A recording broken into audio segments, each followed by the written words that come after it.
Respected Chairperson, I'm going to now in the next 10 minutes speak about the interventional management of deep vein thrombosis, based approach, and Dr. H.K. Chopra is going to talk about the non-interventional approach to DVT.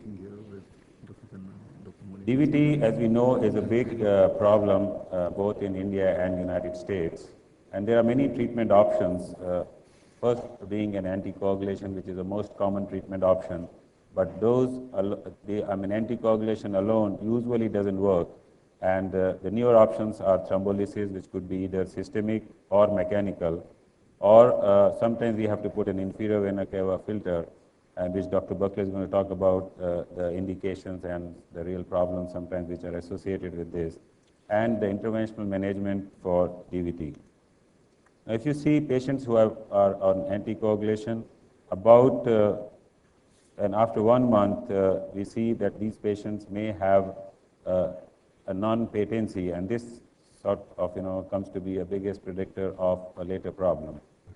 Now, if you have a residual clot, there have been different studies, and this is a study which was published in Lancet in 2012, and also Journal of Vascular Surgery, which directly related the clot burden, the residual clot burden, to the recurrence of DVT, and also it observed in the other study that if you have a clot burden less than 10%, then the chances of recurrent DVT and post-thrombotic syndrome are very low.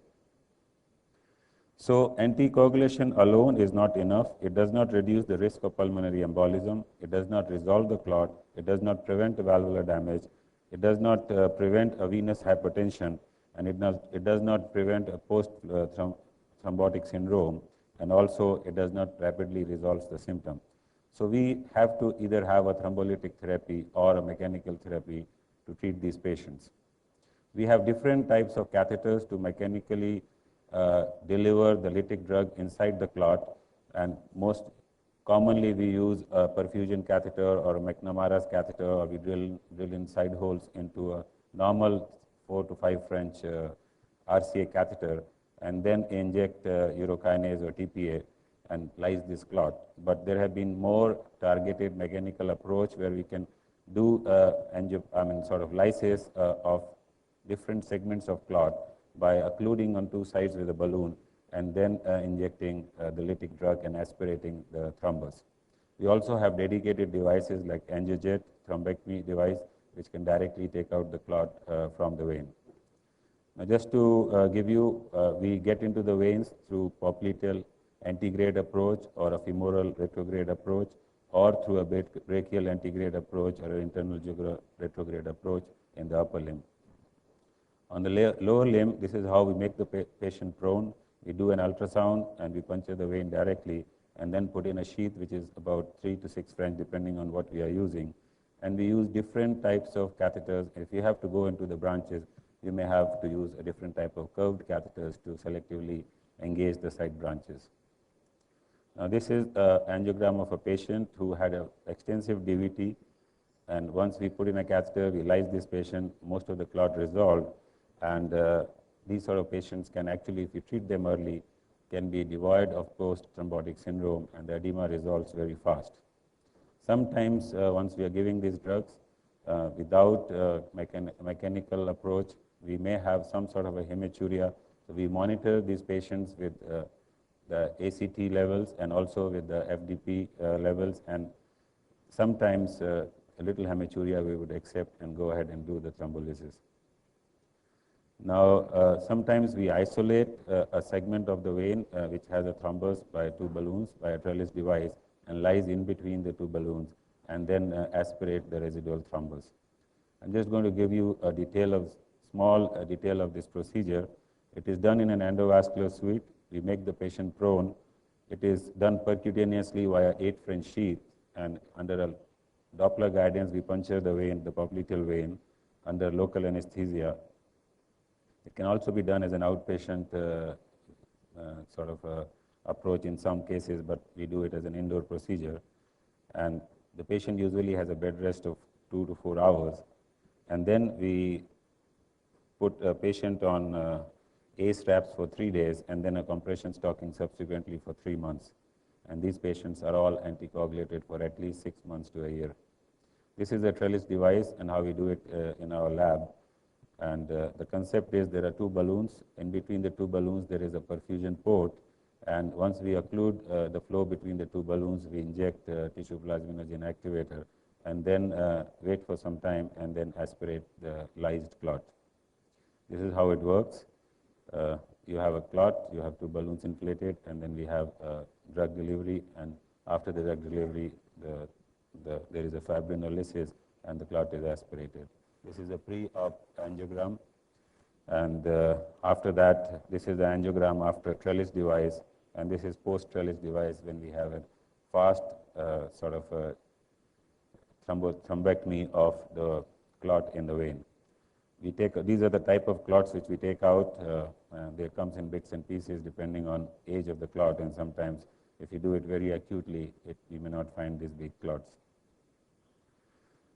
There has been a registry data on trellis in DVT about 827 venous limbs in 777 patients, and the cases were performed in between 2005 and 2008 in 362 US centers.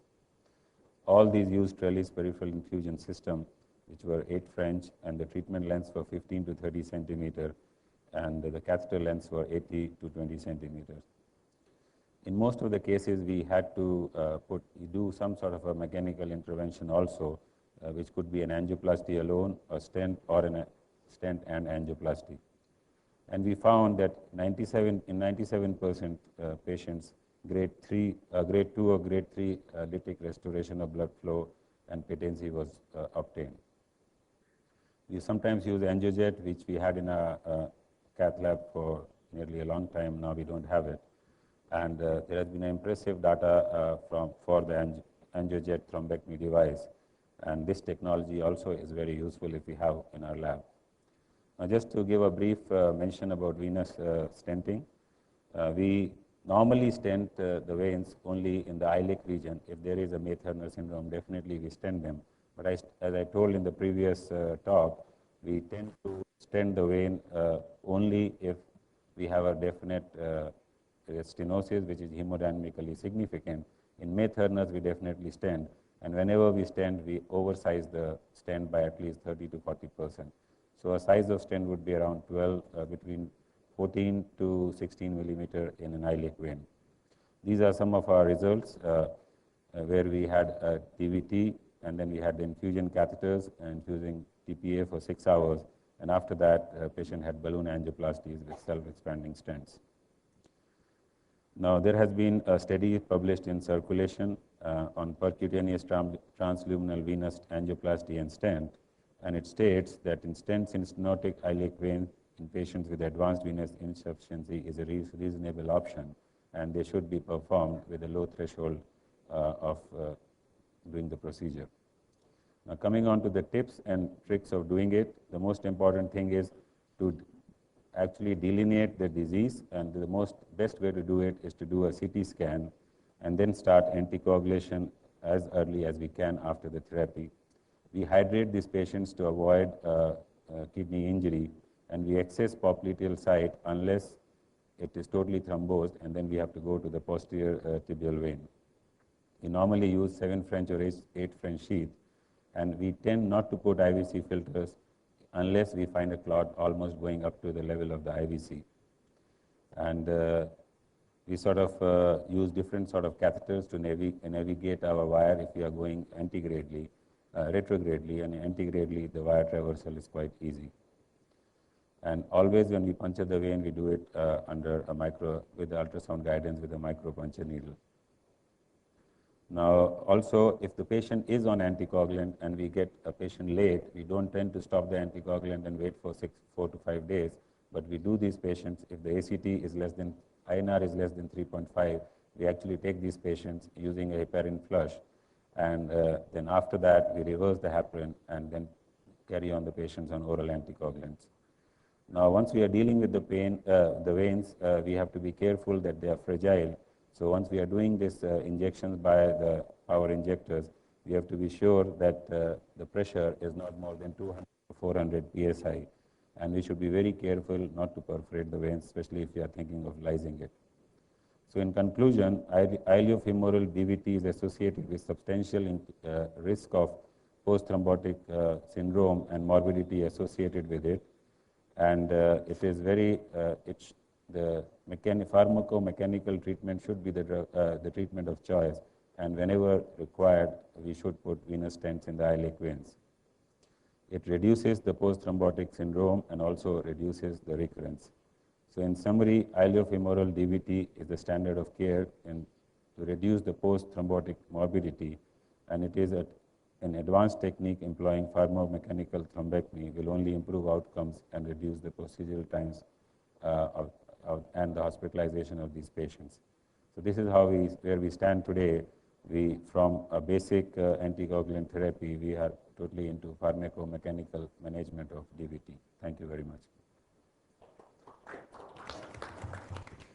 Thank you very much, Dr. Khanna, for your case-based approach for managing DVT, the interventional approach. Do we have time for one question? Would you like to take one, sir? Yeah, sure. I have time. Professor Khanna, it's a nice presentation. You don't put filters, IVC filters at all. No, I saw in your slide, except in cable thrombus, you don't put filters. No, what about I do. I mean, I really do, but only if you have a cable thrombus, or if the patient has failed anticoagulant therapy, or if you have a patient where the anticoagulation is contraindicated. Now, those are the places where we do put filters. But if we put filters, I would generally try to put sort of a filter which can be taken out, a temporary filter rather than a permanent filter there. Thank you.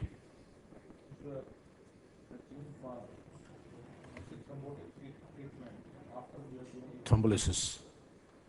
After we have given the thrombolysis and we have taken out the clots or lyse the clot in a major way, we call a success if we have more than 50% reduction in the clot burden and we have a good antegrade flow. Then we put these patients on oral anticoagulants, and these patients are continuing on the oral anticoagulants at least for a year, and we maintain the INR between 2.5 to 3.5, preferably between 3 to 3.5.